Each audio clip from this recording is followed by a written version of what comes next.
Praise road, હું Stanley Macwan, મારી YouTube channel Gujarati Bible સ્ટડીમાં તમારું સ્વાગત છે. મારી ચેનલને આજે અત્યારે આગળ તમે સબસ્ક્રાઈબ કરી લો અને ઈશ્વરના જ્ઞાનમાં તમે વધતા જાઓ. અત્યારે દરેક જગ્યાએ લગભગ એવો પ્રચાર ચાલે છે કે રેપ્ચર થશે, રેપ્ચર થશે, રેપ્ચર થશે.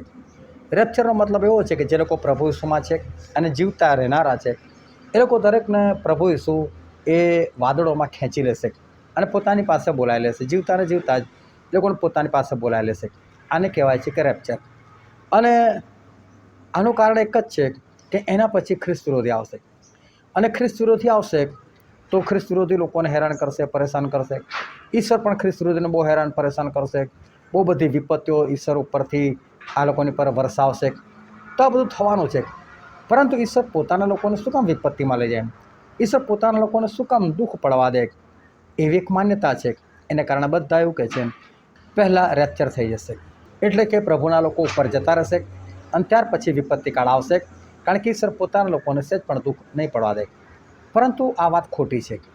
અને આ વાત કઈ રીતે ખોટી છે તે જાણવા માટે આ વિડીયોને તમે આખો જુઓ.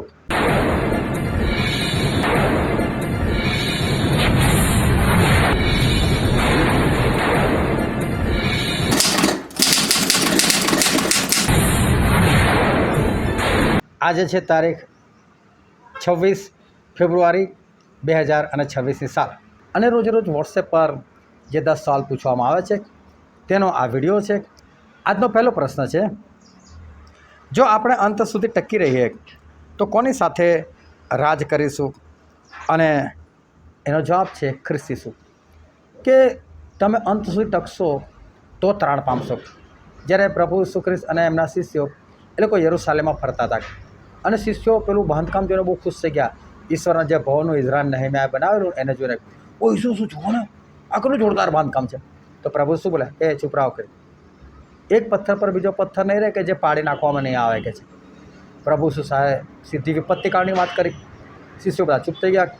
પછી પ્રભુ શું અને શિષ્યો એ લોકો જૈતુન નામના પહાડ પર ગયા અને ત્યાં લોકો એકલા હતા.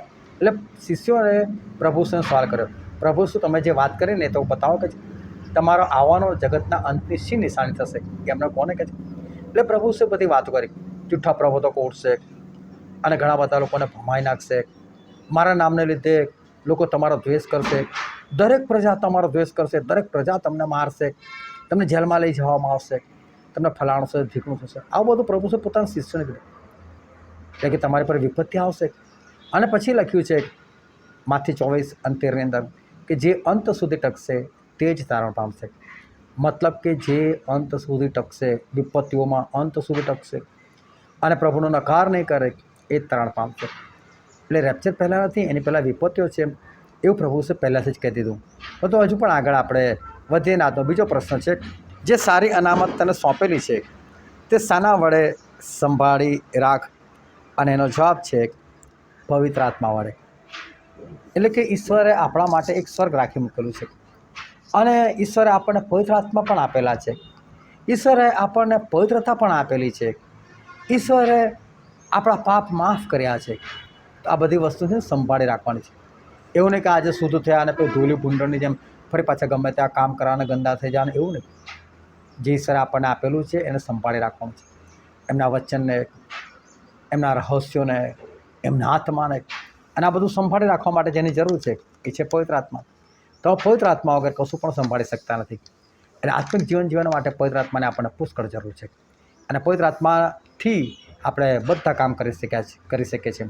એટલે પાવલ પ્રેરિત કહે છે, જે મને સામર્થ્ય આપે છે, એટલે કે પવિત્ર આત્મા, તેની સહાયથી હું સઘળું કરી શકું છું. કારણ કે પ્રભુ શું કીધું, જ્યારે પવિત્ર આત્મા તમારા પર આવશે ત્યારે તમે સામર્થ્ય પામશો. અને માટે પવિત્ર આત્માને આપણને પુષ્કળ જરૂર છે. પવિત્ર આત્માથી આપણે દરેક બાબતને સાચવી રાખવાની છે. અને પછી આજનો ત્રીજો પ્રશ્ન છે, પણ દુષ્ટ માણસ તથા ધૂતારાઓ ઠગીને તથા ઠગાઈને શું કરતા જશે?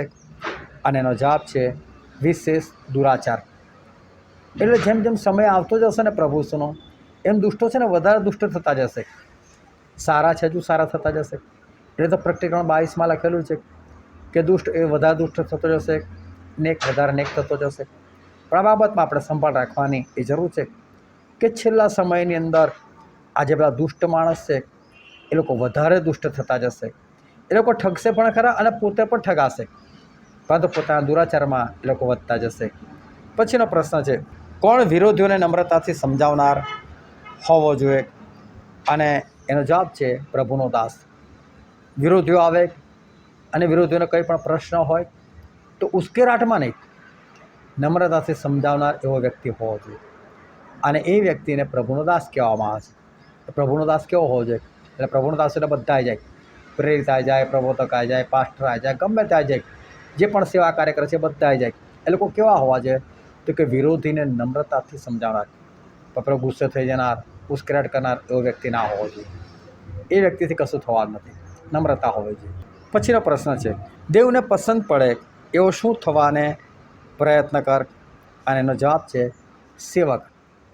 જો જ્યારે આપણે ઈસુને પ્રભુ કહીએ છીએ તો પ્રભુ એટલે માલિક. પ્રભુ એટલે ઇંગ્લિશમાં માલિક થયું, માસ્ટર. હવે જ્યારે આપણે કોઈને પ્રભુ કહે છે ને તો એનો મતલબ કે આપણે માલિક કહે છે. જો તમે ઈસુને પ્રભુ કહેતા હોય તો તમે ઈસુનો માલિક કહો છો, અને તમે માલિક કહો છો ને તમે ઓટોમેટિક તમે તેમના સેવક બની જાઓ છો, તમે ઓટોમેટિક તેમના દાસ બની જાઓ છો. બાકી લોકોને કેવું કે સેવક એટલે કોઈ ખાસ વ્યક્તિ હોય, એની ઈશ્વરે પસંદ કરેલો હોય, એવું કશું નથી. એ સ્પેશિયલ સેવા માટે ઈશ્વરે અલગ અલગ લોકોને નિમ્યા હોય એ વસ્તુ અલગ છે. પરંતુ જેટલા ઈસુને પ્રભુ કહેતા હોય એ બધા સેવક છે. અને જો કોઈ ઈસુને પ્રભુ નથી કહેતું તો પછી એ સેવકની વાસુ, એ તો વિશ્વાસી પણ નથી. એટલે દરેક વિશ્વાસી ઈસુને પ્રભુ તો કહેતા જ હોય છે. એનો મતલબ દરેક વિશ્વાસી એક સેવક છે. અને સેવકે કેવું જીવન જીવવાનું? તો કે દેવને પસંદ પડે એવું જીવન જીવવાનું. માણસોને પણ પ્રસન્ન રાખવાના, પરંતુ જો કોઈ વાત એવી છે કે જેનાથી માણસ પ્રસન્ન થયો છે પરંતુ ઈશ્વર દુઃખી થયો છે તો પછી ઈશ્વરને જ પ્રસન્ન કરવાના, માણસને નહીં. અને માટે જો પેલા નબુકદનેસર રાજા પેલા 3 શાદ્રાક મેશક અબેદનગોએ કદાચ મૂર્તિની પૂજા કરી લીધી હોત તો નબુકદનેસર ખુશ થયા, મારું કહેલું માન્યું. પરંતુ ઈશ્વર તો ક્રોધે ભરાત ને, અને બની શકે ને કોઈ મરી જાત.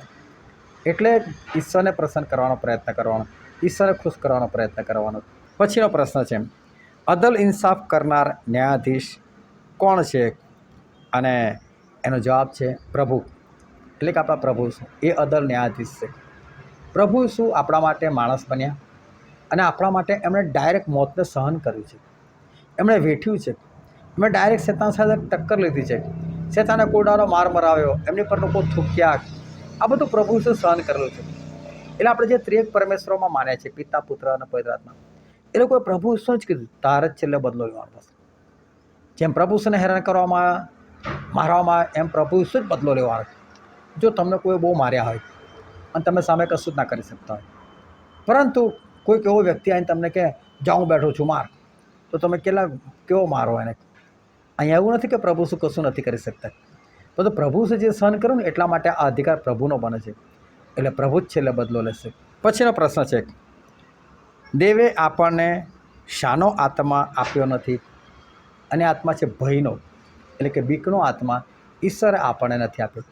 બીકનો આત્મા એટલે શું? જો અત્યારે અચાનક બોમ્બ ફૂટે, બોમ્બ એટલે પેલો ફટાકડાવાળો, તો આપણે એકદમ આમ થઈ જાય. તો આનો મતલબ એવો નથી કે તમે બી ગયા, કે આ બીવાનો આત્મા છે, એવું નથી. તમે કયા સંગતમાં બેઠા છો ને અચાનક ખબર પડે કે વિરોધી આવે છે, તલવારો લઈને આવે તો સ્વાભાવિક તમારી અંદર બીક આવી જાય. શું થશે? આની વાત નથી કરતા. ભયનો આત્મા ઈશ્વરે આપણને નથી આપ્યો. ભયનો આત્મા કેવો છે? એ દરેક બાબતમાં તમને ભય લગાડે.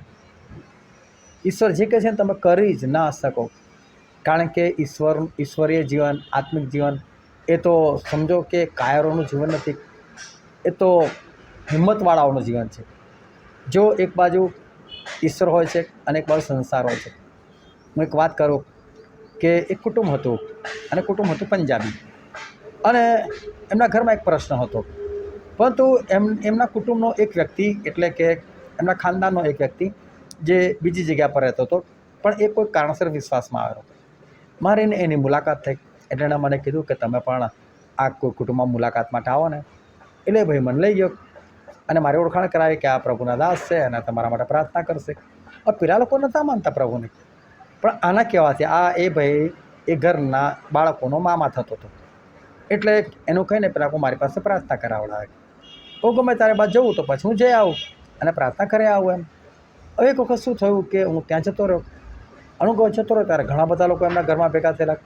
બની શકે કદાચ કોઈ પ્રસંગ હોય કે ગમે તો પણ ઘણા બધા લોકો ત્યાં ભેગા થયેલા હતા. અને જે વ્યક્તિ મને ત્યાં લઈ જતો હતો એ પણ ત્યાં હાજર હતો. અને તો અચાનક જ બોલવા લાગ્યો, આ તો કે આપણે ખ્રિસ્તી બનાવવા માટે આવે છે, આ તો ધર્માંતરણ કરે છે, આ લોકો પૈસા આપીને આવા કામ કરે તેવા કામ કરે છે, તમારા ઈશ્વરે શું કર્યું, અમારા દેવે જો આમ કર્યું તેમ કર્યું, આ લડાઈ ફલાણું કર્યું ઠીકણું કર્યું, એમ કંઈ બધું બોલવા લાગ્યો. હવે મેં જોયું કે જો અત્યારે હું આનો વિરોધ કરું છું તો ઘણા બધા લોકો ભેગા થયેલા છે, એ બધા મને મારશે. પણ બીજો વિચાર મને એ પણ આવે છે કે અહીંયા ઘડી આ માણસ એમના દેવનું નામ ઊંચું કરી રહ્યો છે અને મારા દેવનું નામ નીચું થઈ રહ્યું છે, હું કંઈથી સહન કરી શકું? એટલે મેં કીધું ભાઈ તમારો દેવ અત્યારે ક્યાં છે મને કહો. કે તો મરી ગયા. મેં કહ્યું જે મરી ગયા ને તમને પણ મારી નાખશે, પણ જે કબરમાંથી બહાર નીકળ્યા ને એ તમને પણ મરણમાંથી જીવન આપી શકે એવા છે, અને એ જ પ્રભુ ઈસુ છે. આટલું બોલું ચૂપ થઈ ગયો. મેં કહું દેખી જાય ગયો જે થવા થાય. પરંતુ એ જ ઘરમાંથી અચાનક માણસ ઊભો થયો. સ્ટેનલીભાઈને મેં બોલાયા છે, જેટલાને પ્રાર્થના કર્યો એટલા બેસે, બાકીને બધા બહાર જઈને બેસો. અને ઈશ્વર મને બચાવી દીધું. પણ એ સમયે આપણે બીકના મારે ભાગ્યા અને આપણા ઈશ્વરનું નામ ઊંચું ના કરે તો ના ચાલે. એટલે ભલે પછી માર ખાવાનો વાર આવે ને, પણ ઈશ્વરનું નામ તો ઊંચું કરીને જ આવવાનું. અને ત્યાં જે ના કરી શકે ને એની અંદર ભયનો આત્મા કામ કરતો હોય. એટલા ભયના આત્માથી ચેતવાનો. પ્રભુ શું કહે છે? મેં તમને ભયનો આત્મા નથી આપ્યો, એમ તો આપણને સામર્થ્યનો આત્મા આપેલો છે. અને માટે ભયનો આત્મા આપણી અંદર ના હોવો જોઈએ. પછીનો પ્રશ્ન છે, જેઓ ખ્રિસ્ત ઈસુમાં ભક્તિભાવથી ચાલવા ઈચ્છે છે તેઓ સગડા પર શું થશે જ?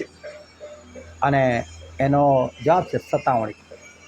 હવે તમે જો બીજો તિમોથી 3:12 કલમમાં લખ્યું, જેઓ ખરા ભક્તિભાવથી પ્રભુ ઈસુ પાછળ ચાલવા ચાહે છે તેઓ દરેકની સતાવણી થશે જ. બહાર ના લખ્યું થશે જ.